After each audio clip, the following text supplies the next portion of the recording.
Where am I talking to you from? Where have I found you amidst this crazy world in October of 2020? Where are you right now? Right now, I'm up in my attic office in London. I've just been filming Temple Season 2, funny enough. We had a filming day today and a very heavy scene, so I've literally come straight from there, straight to the phone, straight to talk to you. Well, I greatly appreciate that. When you say heavy, what do you mean by heavy scene, Mark?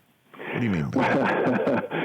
It was the end of an episode scene, and what happens is, without wanting to give too much away, somebody gets trapped in a room, and in trying to shoot their way out, they unfortunately get hit with the ricochet of their own bullet, and I come upon the scene and find something that I'm desperately don't need to find in that moment.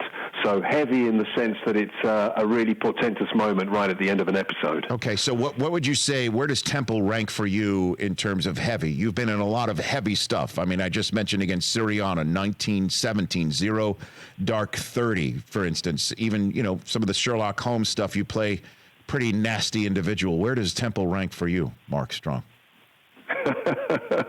It ranks right up there, I have to say. I mean, you call those guys bad guys. I think they're just misunderstood, I like it. I like it a lot.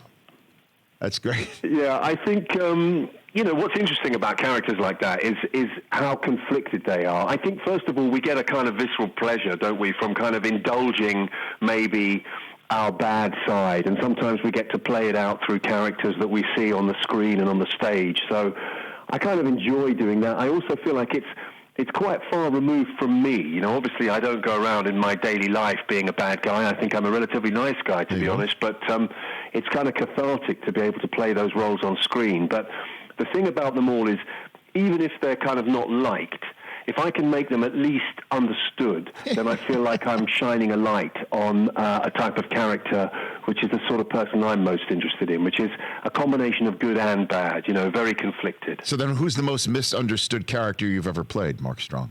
Who's the most misunderstood then, to use your phrase? Funny you should say that. I think it probably is Daniel Milton right now in Temple, which is why I gravitated to this series, because basically he makes a lot of very dubious choices. He's a surgeon. He's living a very comfortable life.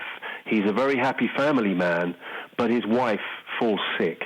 And in an attempt to save her life, he basically finds himself in a situation where he has to make some very odd moral and ethical choices in order to save her life. So he's doing things that might, alienate an ordinary person's sense of what's right, but he's doing it for love. So I think that is as conflicted as you can get. And then, obviously, opening an illegal medical clinic in the Tube, Temple subway station, if you will, in London. It's not like a meth lab or anything like that, but it does sound like Breaking Bad, where Walter White had to make some serious decisions about moral decisions about what he needs to do, and he did it out of affection for his family to try and leave them a better life. It seems like there might be some sort of through lines that we're talking about right here.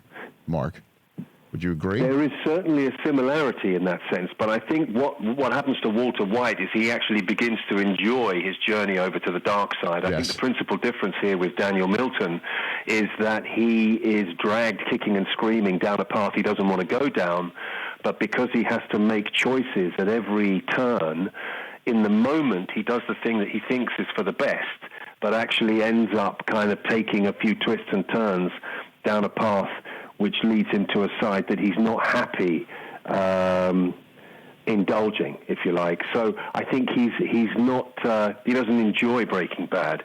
He's kind of forced to do things that are just a little bit dodgy, that end up, with him crossing the Rubicon, if you like. But like I say, it's all for love. So I feel like on some level an audience might be able to go with him and his choices.